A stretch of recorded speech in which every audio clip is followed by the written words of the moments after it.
Guys, welcome back to my YouTube channel knowledge of pharmacy.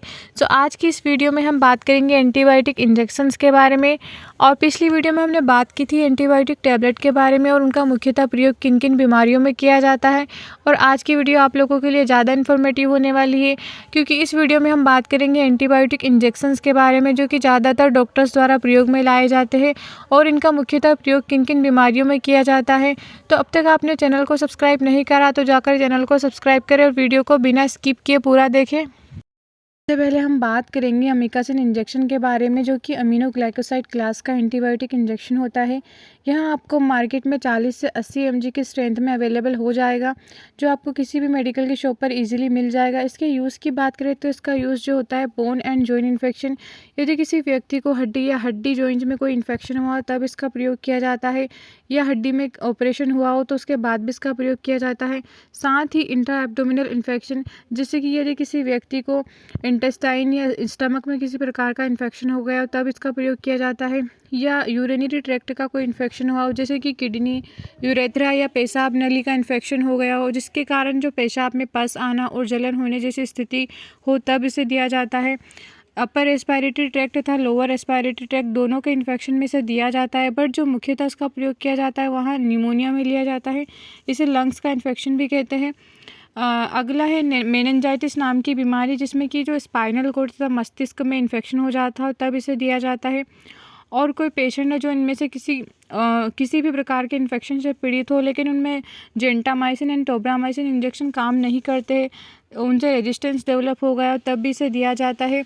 उस स्थिति में भी ये काफ़ी अच्छा वर्क करता है और यह एक बेस्ट एंटीबायोटिक इंजेक्शन होता है।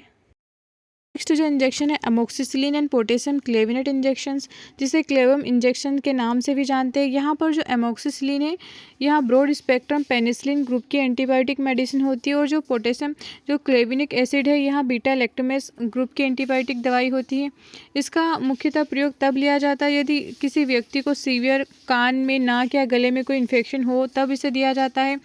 क्रोनिक ब्रोंकाइटिस, मतलब कि यदि किसी व्यक्ति की सांस नली में बहुत ज़्यादा सूजन आ गई हो या पहले से सूजन हो तब इसका प्रयोग लिया जाता है। इसके अलावा जो होता है सेल्यूलाइटिस, यानी कि मतलब कि स्किन इन्फेक्शन में यदि किसी व्यक्ति को स्किन में जो होता है सूजन आ गई हो, पानी जैसा भर गया हो तब इसका प्रयोग लिया जाता है। डेंटल इन्फेक्शन में इसका प्रयोग लिया जाता है, या पोस्ट ऑपरेटिव इन्फेक्शन को प्रिवेंट करने के लिए भी इसका यूज़ किया जाता है। किसी का ऑपरेशन हुआ हो तो उसके बाद किसी प्रकार का कोई इन्फेक्शन ना हो तब व्यक्ति को दिया जाता है। यदि किसी फीमेल को जननांगों संबंधी कोई बीमारी हो तब इस इंजेक्शन को दिया जाता है। और कोई पेशेंट हो जिसको बर्न केस हो, जल गया हो, तब भी इस इंजेक्शन का बहुत ज़्यादा यूज़ लिया जाता है। नेक्स्ट जो इंजेक्शन है वह है सेफ्ट्राइक्सोन इंजेक्शंस। इस इंजेक्शंस का आप भली भांति जानते होंगे। इसका जो प्रयोग हो ज़्यादातर डॉक्टर्स द्वारा किया जाता है। इसको की जो पॉपुलर ब्रांड है वह है जॉन इंजेक्शन या मोनोसेफ इंजेक्शन, जो कि अलग अलग स्ट्रेंथ में मार्केट में अवेलेबल होता है, जो आपको किसी भी मेडिकल की शॉप पर इजीली मिल जाएगा। यहाँ जो इंजेक्शन होता है थर्ड जनरेशन सिफलोस्फेरिन ग्रुप की एंटीबायोटिक दवाई होती है, जो कि बैक्टीरिया की सेल वॉल सिंथेसिस को इनहिबिट कर बैक्टीरिया को मार कर इन्फेक्शन को ठीक करता है। अब हम इसके मुख्य प्रयोग की बात करें तो इसका मुख्यतः प्रयोग जो मेनिंजाइटिस नाम की बीमारी होती है यदि किसी बच्चे में हो जाती है तो स्पाइनल, उसमें क्या होता है कि स्पाइनल कॉर्ड या मस्तिष्क में इन्फेक्शन हो जाता हो तब इस इंजेक्शन का यूज़ किया जाता है। इसके अलावा यदि टाइफाइड फीवर हो या पुराना कोई फीवर हो उसको ठीक करने में भी इसका यूज़ किया जाता है। यूटीआई के इन्फेक्शन को ठीक करने में काफ़ी ज़्यादा फ़ायदेमंद होती है। निमोनिया तथा लंग्स में किसी प्रकार का इन्फेक्शन हो या लंग्स में सूजन आ गई हो तब इस इंजेक्शन का यूज़ किया जाता है। एब्डोमिनल सेप्सिस नाम की बीमारी हो जिसमें कि पेट में कोई इन्फेक्शन हो गया हो तब भी इस इंजेक्शन को दिया जाता है। या गोनेरिया, जो कि जननांगों को से रिलेटेड बीमारी होती है, जो कि महिला व पुरुष दोनों में हो सकती हो, तब भी इस इंजेक्शन का यूज़ किया जाता है। साथ ही साथ जो पोस्ट ऑपरेटिव इन्फेक्शन हो को रोकने के लिए भी इस इंजेक्शन का प्रयोग लिया जाता है। यहाँ काफ़ी ज़्यादा इफेक्टिव और बेस्ट एंटीबायोटिक इंजेक्शन होता है। नेक्स्ट जो इंजेक्शन है वहाँ है सीफोटैक्सिम इंजेक्शंस, जिसे हम टैक्सिम इंजेक्शंस के नाम से भी जानते हैं। यहाँ जो होता है ब्रॉड स्पेक्ट्रम एंटीबायोटिक है, या थर्ड जनरेशन सिफलोस्पिरिन ग्रुप की मेडिसिन होती है, जो कि ग्राम पॉजिटिव और ग्राम नेगेटिव दोनों बैक्टीरिया के अगेंस्ट एक्टिव होती है। और लगभग सभी प्रकार के बैक्टीरिया से होने वाले इन्फेक्शंस को ठीक करता है।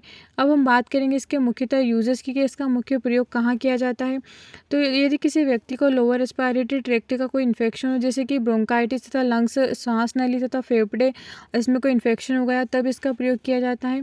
इसके अलावा पेल्विक इन्फेक्शन, पेल्विक इन्फ्लामेटरी जो डिसीज़, यहाँ महिलाओं में होने वाली बीमारी होती है जिसमें कि कमर के निचले हिस्से, जिसमें ओवरी, यूटेरस या यूरेथ्रा तथा वेजाइनल इन्फेक्शन भी इंक्लूडेड होता है, इसमें भी इसका प्रयोग किया जाता है। इसके अलावा यूरिनरी ट्रैक्ट का इन्फेक्शन हो गया तब भी इसे दिया जाता है।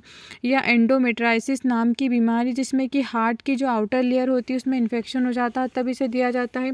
या सेलुलाइटिस नाम इन्फेक्शन, जिसमें कि स्किन में सूजन आ जाती है, तब भी इंजेक्शंस का प्रयोग किया जाता है। यहाँ काफ़ी इफ़ेक्टिव और बेस्ट एंटीबायोटिक इंजेक्शंस होता है। तो ये नेक्स्ट यहाँ पर हम बात करेंगे कि सेफ्ट्राइक्सोन इंजेक्शंस का यूज़ सीफोटॉक्सिन के कंपेयर में ज़्यादा किया जाता है। ऐसा क्यों होता है? तो इसके अलग अलग कारण हो सकते हैं या डॉक्टर की चॉइस के अकॉर्डिंग भी हो सकता है। इसके अलावा जो सेफ्ट्राइक्सोन इंजेक्शन है, इसकी डोज सेफ्रोटॉक्सिन के मुकाबले जो होती है कम होती है। मतलब कि जो जोन इंजेक्शन है, इसे दिन में एक बार देकर भी पेशेंट को हम ठीक कर सकते हैं। इसके अलावा जो होता है इसके साइड इफ़ेक्ट कम हो देखे गए हैं। दूसरी तरफ जो सीफोटॉक्सिन की बात की जाए तो इसकी डोज ज़्यादातर दिन में 2 बार होती है, जो कि पेशेंट के लिए इनकन्वीनियंट होता है।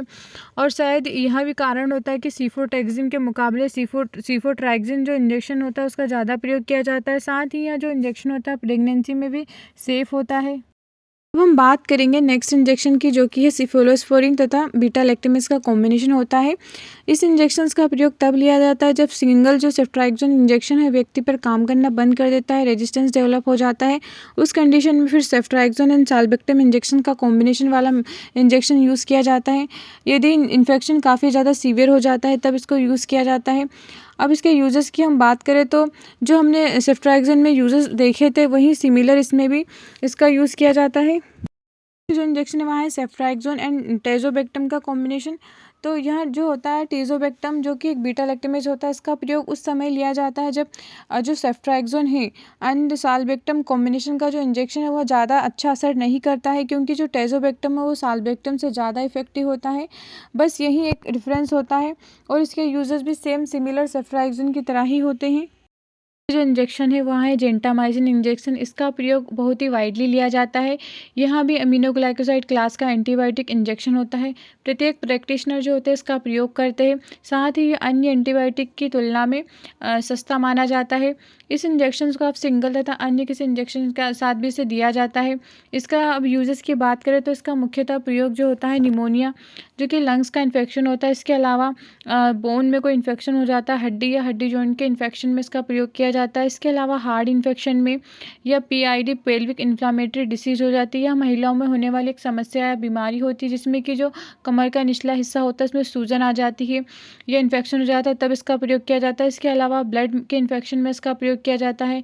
जेनाइटल इन्फेक्शन, जननांगों से संबंधित कोई इन्फेक्शन हो जाता है, यहाँ महिला या पुरुष दोनों में हो सकता है। इसके अलावा स्किन इन्फेक्शन या सॉफ्ट टिश्यू का इन्फेक्शन हो जाता है तब भी इसको दिया जाता है। रेस्पिरेटरी ट्रैक्ट के इन्फेक्शन में भी इसका प्रयोग किया जाता है। तो यहाँ काफ़ी अच्छा और इफेक्टिव एंटीबायोटिक इंजेक्शन होता है। नेक्स्ट जो इंजेक्शन है वहाँ है पिप्रासिलिन एंड टेजोबेक्टम इंजेक्शन। इसमें जो पिप्रासिलिन है वहाँ पेनिसिलिन ग्रुप की का इंजेक्शन होता है और जो टेजोबेक्टम है वहाँ बीटा लैक्टेमस ग्रुप की एंटीबायोटिक दवाई होती है। अब हम इसके मुख्य यूज़ की बात करें तो इसका यूज़ जो होता है इंट्रा एब्डोमिनल इन्फेक्शन को ठीक करने के लिए किया जाता है। जैसे कि यदि किसी व्यक्ति के स्टमक में, इंटेस्टाइन या किडनी, लीवर में किसी प्रकार का इन्फेक्शन हो जाता है तो उसको में भी इसका प्रयोग किया जाता है। इसके अलावा अपेंडिक्स में कई बार इन्फेक्शन हो जाता है तो तेज़ दर्द होता है, सूजन आ जाती है, या उस इन्फेक्शन को ठीक करने में भी इसका प्रयोग किया जाता है। स्टमक में कोई इन्फेक्शन हो जाता है उसको ठीक करने के लिए भी इस इंजेक्शन का प्रयोग किया जाता है। या निमोनिया, लंग्स में कोई इन्फेक्शन हो जाए, पोस्ट ऑपरेटिव इन्फेक्शन को प्रिवेंट करने में भी इसका यूज़ किया जाता है। या किडनी इन्फेक्शन में भी इस इंजेक्शन्स को दिया जाता है। इसके अलावा कोई बर्न केस आ जाता है या जलने के कोई केस आ जाता है, उसको में कोई इन्फेक्शन हो तो उसको प्रिवेंट करने के लिए भी इस इंजेक्शन को दिया जाता है। या WBC जब लो हो जाते हैं तब भी इस इंजेक्शन का प्रयोग किया जाता है। तो यह इंजेक्शन भी काफ़ी इफ़ेक्टिव और बेस्ट एंटीबायोटिक होता है। नेक्स्ट जो इंजेक्शन है वो है मेट्रोनिडाज़ोल इंजेक्शन। तो इसे हम इंजेक्शन तथा इन्फ्यूजन दोनों ही कह सकते हैं। इसका प्रयोग पेट से तथा इंटेस्टाइन से रिलेटेड प्रॉब्लम को ठीक करने में किया जाता है। जैसे कि यदि किसी व्यक्ति को लूज मोशन हो रहा हो, डायरिया, दस्त या पेचिस, डिसेंट्री हो, तब इसका प्रयोग किया जाता है। एब्डोमिनल इन्फेक्शन में पेट तथा इंटेस्टाइन में इन्फेक्शन हो तब इसको दिया जाता है। इसके अलावा फूड पॉइजनिंग में किसी व्यक्ति को हो गई हो जिसके कारण जो होता है उल्टी हो रही हो, पेट में इन्फेक्शन हो रहा हो, पेट दर्द हो रहा हो, फूड पॉइजनिंग को जल्दी रिकवर करने के लिए भी इस इंजेक्शन का प्रयोग किया जाता है। Thanks for watching. Please like, share and subscribe my YouTube channel.